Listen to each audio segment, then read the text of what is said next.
Aujourd'hui, je vais vous parler d'une certaine liberté que j'ai vécue avec la Légion étrangère. Actuellement, il y a, en gros, 8500 légionnaires d'actifs. Ça veut dire automatiquement, vous avez 8500 différentes raisons de joindre la Légion étrangère. Moi, je suis allé voir à la Légion étrangère pour avoir un peu de liberté, d'une certaine liberté personnelle pour moi, pour l'homme Thomas Gass qui je suis. Et j'ai trouvé la liberté à la Légion étrangère. La liberté d'une manière exemplaire. La première fois que j'étais sur le fleuve en Guyane, par exemple, assis dans une pirogue, et quand j'ai regardé tout droit la fleuve, quand j'ai regardé à droite, à gauche, un tapir s'approchait de l'eau, nous regardons tailler la route dans la brousse. Quand j'ai regardé, ou quand j'ai vu de mes propres yeux un de ces grands morphos bleus, grands comme ça, voler au ras du fleuve. Et quand la lumière du soleil s'est brisée sur ses ailes, magnifiques, splendides, vous voyez, là je me sentais libre, complètement libre. Et quand j'ai pensé à mes camarades restés en Allemagne, qui allaient au boulot tous les jours, bosser comme des fous. Et moi, j'étais là dans la brousse, dans le jungle, dans l'enfer verte de la Guyane. Moi, je me sentais libre. Vous savez, quand j'ai fait mon CME en Guyane, on avait deux chants principaux. Les premiers, c'était la lune éclair. Et chaque fois quand on chantait la lune éclair, on était vraiment dans la merde, quoi. Je me rappelle bien. Le deuxième chant principal, c'était le chant des marées. Et on chantait les chants des marées au camp du commandant Forger. Et au camp du commandant Forger, chaque fois qu'on s'était placé, groupé, quoi, paumé, mais groupé, on chantait les chants des marées. Loin dans l'infini t'attend de grands prés marécageux. Et chaque fois, au coup de sueur, quand on chantait ces chants, il y avait au côté de la route un capitaine. C'était le capitaine Morisseau, un grand seigneur, un grand officier. J'aimais bien, je l'aimais bien. Et chaque fois, quand on passait, il écoutait, et chaque fois, il a secoué la tête. Il pensait. Et je me demandais, pourquoi ce capitaine si remarquable, il secoue la tête chaque fois quand on chante ses chants. Un jour, le CME terminé, c'était des mois après, quoi. Je l'ai croisé au foyer, et j'étais allé le voir. Et je lui ai demandé, mon capitaine, vous vous rappelez, les chants des marées, chaque fois vous étiez à côté de la route, et vous secouez la tête, pourquoi? Et il m'a dit, écoute caporal, c'est une bonne question, mais il y a une réponse facile. Les chants des marées, c'est un chant qui était chanté par les Tula, par les Banya en Allemagne. On appelait ça le Bürgermolllied. Mais nous, légionnaires, nous ne sommes pas des prisonniers. Nous sommes des hommes libres. Et c'est ça qui me donnait à penser. Et vous savez quoi? Le capitaine avait raison. Moi, étant membre de la Légion étrangère, j'étais parfaitement un homme libre. Qu'est-ce que c'est la liberté aussi? La liberté, c'est aussi avoir du temps pour soi-même, pour la famille. À la Légion étrangère, j'avais 45 jours de permission par an. 45 jours de permission par an. Jamais de ma vie, ni avant ni après, j'avais un boulot où mes chefs me donnaient 45 jours de permission par an. Jamais. Et ces permissions-là, c'était du temps précieux.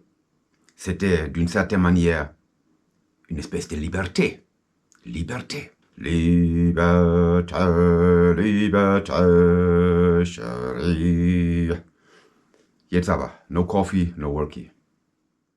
Chaque fois à la Légion étrangère, j'étais confronté à ma carrière. Devenir caporal, devenir sergent-chef, devenir adjudant plus tard. À moi, la liberté de choisir. J'aurais pu choisir le chemin du caporal-chef, être caporal-chef, et être comme caporal-chef à l'intérieur de la Légion étrangère, complètement libre. Une fois quand tu es dehors, dans le civil, quand tu as une famille à nourrir, quand tu as un appartement, quand tu as les loyers, quand tu as beaucoup de choses à payer, Mais là, tu n'es pas libre. Tu dois y aller au boulot tous les jours, comme un bœuf. Tous les jours. Il n'y a pas de choix. Il n'y a pas de choix. À la Légion, être légionnaire de deuxième classe, de première classe, être caporal. C'est une liberté totale. Tu n'as pas de chaîne à tes pieds. Tu n'as pas de chaîne à tes pieds. Tu ne te casses pas la tête pour payer ton loyer, parce qu'il n'y a pas de loyer à payer. Tu ne payes pas pour les repas.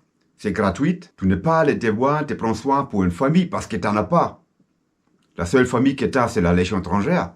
Legio Patria Nostra. Oui, à la Légion, on jouit d'une certaine liberté. Responsabilité et liberté aussi. Je vous raconte une histoire. J'étais caporal. J'étais aide-moniteur au CEFE, au Centre d'entraînement forêt équatoriale. Et je ne me trouvais pas au camp Soutz, mais au camp du commandant Forger. La base du 3e rey, quoi. Et soudain, mon chef de groupe qui arrive, qui était à l'époque le sergent Del Rio, et il m'a dit, Bogast, tu vas voir les colonels Ibanez au PC, au BOI. Et moi, je me suis dit, quoi? Qu'est-ce que veut le colonel Ibanez de moi? Donc, j'allais voir le colonel Ibanez. Je suis allé dans son bureau, j'étais me présenté. Et il m'a dit, écoute, caporal, je vais te envoyer aujourd'hui à Regina, au Consout. Tu seras chef de détachement d'un convoi de logistique. Il y aura la bouffe, il y aura de l'eau, il y aura la munition, il y aura des armes qui ont été réparées, ainsi de suite, tralala. Et moi, je me suis dit, quoi? Moi, caporal, responsable d'un convoi si important? Incroyable, incroyable. Mais c'était ça aussi, une certaine liberté, Vous savez, j'étais à la Bundeswehr. Pendant 4 ans. Être chef de convoi d'une importance comme ça à la Bundeswehr, ça reflète un officier. Normalement, c'est un capitaine qui fait ça. Ou au moins un lieutenant. Mais ici, au 3e rey, le colonel Ibanez a choisi un caporal. Fantastique. Moi, je me sentais important et libre. Donc, je suis parti à Regina, moi devant avec mon jeep, et derrière moi, il y avait 5 camions. Et dans les camions, il y avait des pièces détachées, il y avait de l'armement, il y avait de la nourriture, il y avait de l'eau, il y avait toutes les choses qui sont importantes pour le fonctionnement du CEFE. Et moi, caporal Gast, j'étais le chef d'élément, j'étais le chef du convoi. Fantastique. On vit dans un monde où certains politiciens foulent notre liberté avec leurs pieds qui piétonnent notre liberté. Donc, dans la même traité, je vous souhaite la liberté. Soyez libres dans vos décisions, soyez libres dans vos cœurs et dans vos têtes. Là, regardez les gens fous dehors, qui courent derrière les fortunes, derrière le fric, qui courent derrière une liberté qu'ils ne trouvent pas. Dites-moi, montrez-moi les gens qui sont libres dehors, là. Non, ils ne sont pas libres. Là, il y a les médias qui vous disent, voilà, le monde, c'est comme ça. Et basta. Et c'est pas autrement. Parce que toute l'appareil des médias, c'est une certaine dictature. Ils te disent, voilà, c'est comme ça, et c'est pas autrement. Fini, basta. C'est ça la liberté? C'est ça que vous appelez liberté? Non. Non. Non. Certainement pas. Mais moi, à la Légion, j'étais un homme libre. Comme il disait le capitaine Morisot. Nous ne sommes pas des prisonniers, nous sommes des hommes libres. Et il avait parfaitement raison. Bon, chers camarades, avec ça, je vous laisse. Je vous souhaite à tous la santé. Je vous souhaite à tous ceux que vous souhaitez pour vous-même. Je nous souhaite à nous tous la sécurité. Et ma dernier message pour vous aujourd'hui, c'est la guerre, c'est la merde. Et pourquoi la guerre, c'est la merde? Parce que les gens souffrent. Les civils, les femmes, les enfants, les vieux. Et tous ceux, les politiciens, qui sont pour la guerre. Tous ceux qui livrent des armes n'importe où, dans quel coin du monde. Mais c'est eux les fous. Eux qui ne savent pas qu'est-ce que c'est la liberté. Parfois, pour la liberté, il faut se battre. Je suis d'accord. Mais quand on fait la guerre, on ne fait pas la guerre aux femmes, ni aux enfants. Jamais. Jamais. Never. Alors, camarades, je vous laisse pour aujourd'hui. Amitié légionnaire. Thomas Gass. Bye bye. Merci. Restez libres dans vos têtes. Restez libres. Vous n'êtes pas des prisonniers. Non. Yes, ça va. Café. No coffee, no worky.